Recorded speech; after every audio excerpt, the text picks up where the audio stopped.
नमस्कार। स्वागत है दोस्तों आप सबका आपके अपने चैनल PSR मैथ्स में। मैं पदम सेतिया। आज इस वीडियो के माध्यम से हमारे चल रहे टॉपिक मूलधन साधारण ब्याज को आगे बढ़ाते हैं।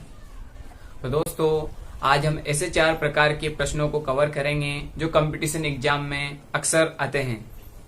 अगर हमारी तैयारी अच्छी से रहती है तो हम प्रश्नों को बहुत ही सरलता से हल कर लेते हैं। इसलिए हमें तैयारी करते रहना चाहिए ताकि हमारा जो बेस है वो मजबूत हो सके। तो मेहनत करते रहिए और अपने प्रयास को जारी रखें, क्योंकि सफलता उन्हें जरूर मिलेगी जो हमेशा प्रयासरत रहेंगे, कार्यरत रहेंगे। इससे पहले हमारे 2 पार्ट साधारण ब्याज और मूलधन से संबंधित इनमें बेसिक जानकारी दे रखी है। अगर आपने उन्हें नहीं देखा हो तो डिस्क्रिप्शन बॉक्स में मैं उनका लिंक दूंगा, आप उन्हें जरूर देखें। तो आइए दोस्तों हम स्टार्ट करते हैं ये वीडियो। आज हम इन प्रश्नों को हल करना सीखेंगे। चलो लेते हैं आज का पहला प्रश्न। प्रश्न दे रखा है, कोई राशि 5 वर्ष के लिए उधार दी जाती है। यदि साधारण ब्याज की दर 3% अधिक होती है तो 105 रुपये अधिक प्राप्त होते हैं, तो वह मूल राशि क्या होगी। तो यहाँ पर हमें एक तो अंतर दिया गया है दर का और ब्याज का। इस सूत्र में केवल इतना सा चेंजेस हुआ है, मूलधन बराबर ब्याजों का अंतर इंटू 100 बटा दर का अंतर इंटू समय। तो इसमें जब ब्याज इंटू 100 आता था उसकी जगह ब्याज का अंतर आ गया है, और दर इंटू समय आता था उसकी जगह दर का अंतर इंटू समय आ गया है। तो चलो इसकी जगह हम मान रख देते हैं। जब भी आपको प्रश्न में 105 रुपये अधिक या 3% अधिक और कम जब दिया जाता है तो वो अंतर कहलाता है। सूत्र में मान रखकर हम करते हैं। ब्याजों का अंतर हमें दे रखा है कितना, 105 रुपये इंटू 100। दर का अंतर 3% इंटू समय हमें कितना दे रखा है, 5 वर्ष। 3 पंजे 15 और 15 को हम 105 से काटते हैं तो ये कटता है कितनी बार, ये कटता है 7 बार। तो ये कितना हो जाएगा यहाँ, 7 इंटू 100 बराबर 700 रुपये। ये हमारी क्या आ गई, मूलधन राशि आ गई। तो दोस्तों इस प्रकार से हमने जब किसी राशियों का अंतर दे रखा हो, जैसे दर की या फिर ब्याज की, इसमें अंतर दे रखा हो तो अंतर वाले सूत्र का हम प्रयोग करके मूलधन को ज्ञात कर लेंगे। प्रश्न, यदि 5% की दर से 4 वर्ष के अंत में मूलधन व साधारण ब्याज का अंतर 840 रुपये है तो वह राशि क्या होगी। ये परीक्षा की दृष्टि से बहुत ही महत्वपूर्ण है, क्योंकि ऐसे जो प्रश्न हैं इनमें हमको प्रतिशत भी दिया जाता है और वर्ष भी दिया जाता है, और मूलधन और साधारण ब्याज का अंतर देके हमसे मूलधन पूछा जाता है कि बताओ वह राशि क्या है। तो आइए हम इसको हल करते हैं। माना कि मूलधन P है।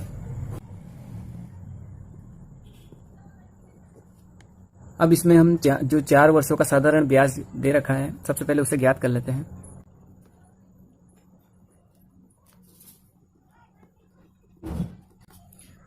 साधारण ब्याज का फॉर्मूला में याद है, I बराबर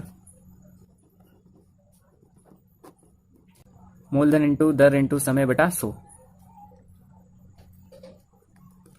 4 वर्ष का साधारण ब्याज, मूलधन हमने P माना है, R हमें दिया है 5%, और 4 वर्ष हमें समय दिया है। 5 को और 100 को हम काटते हैं, ये 20 बार कटता है। 4 को और 20 को काटते हैं तो ये 5 चौक 20, 5 बार कटेगा। तो हमारा 4 वर्ष का जो ब्याज है वो हमारा जाएगा P/5, क्योंकि हमें प्रश्न में दिया है कि 4 वर्षों का मूलधन व ब्याज का जो अंतर है वो 840 है।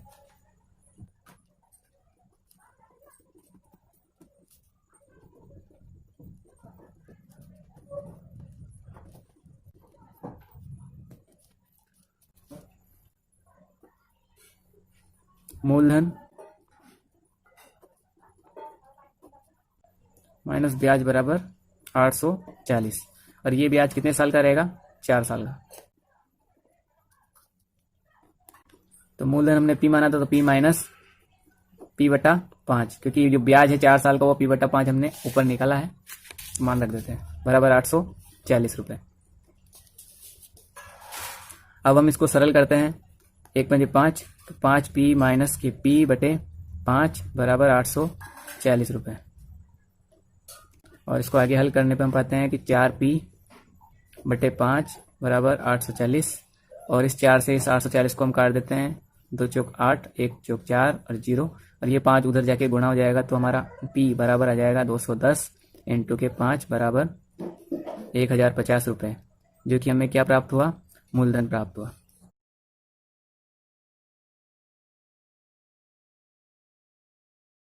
प्रश्न, साधारण ब्याज की 8% की दर से कितना धन 5 वर्ष में 11,200 रुपये हो जाएगा। कि इसमें हमें दर दे रखी है 8% और जो हमारा समय है वो है 5 वर्ष, और 5 वर्षों में जो हमारा मिश्र धन हो जाता है वो हो जाता है 11,200 रुपये। तो मिश्र धन जो है 11,200, इसमें हमें क्या क्या है, इसमें है एक तो रहेगा मूलधन और एक रहेगा ब्याज, तो इन दोनों का ये योग है। माना कि हमारा मूलधन p है,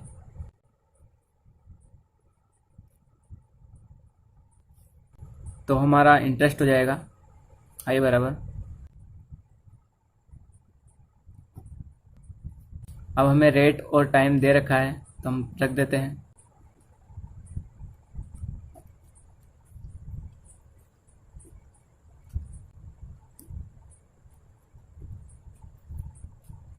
तो i बराबर हमारा आ गया है 2p बटा 5।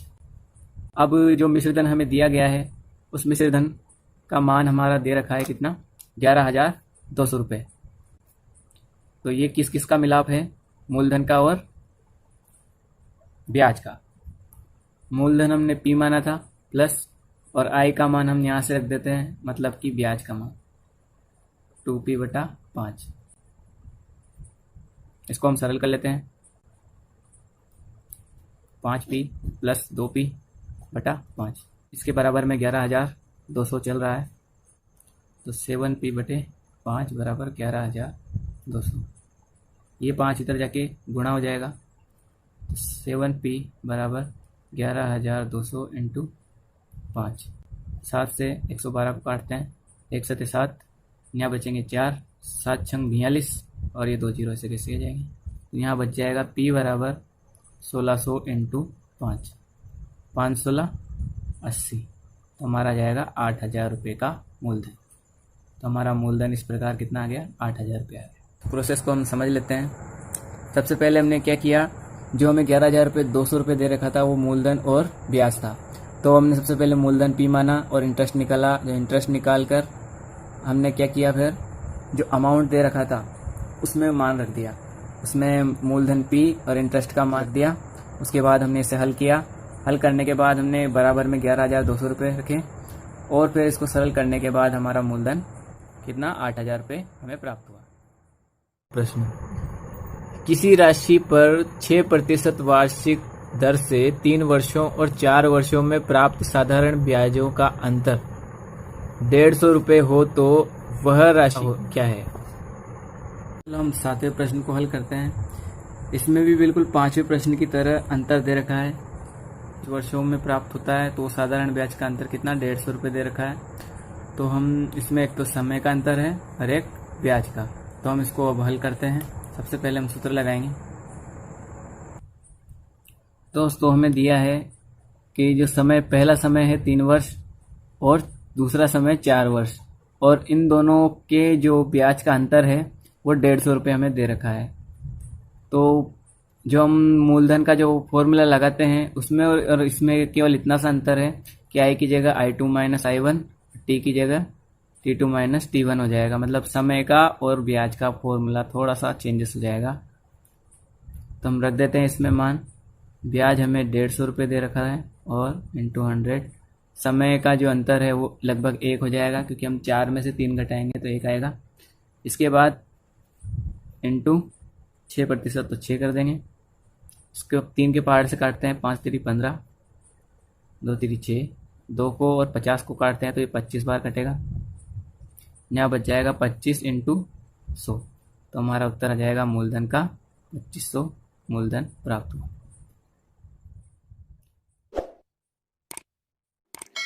ये कुछ प्रश्न आपकी प्रैक्टिस के लिए हैं। आप घर पर इन्हें सॉल्व कीजिएगा और कमेंट बॉक्स में ज़रूर जवाब दीजिएगा। धन्यवाद।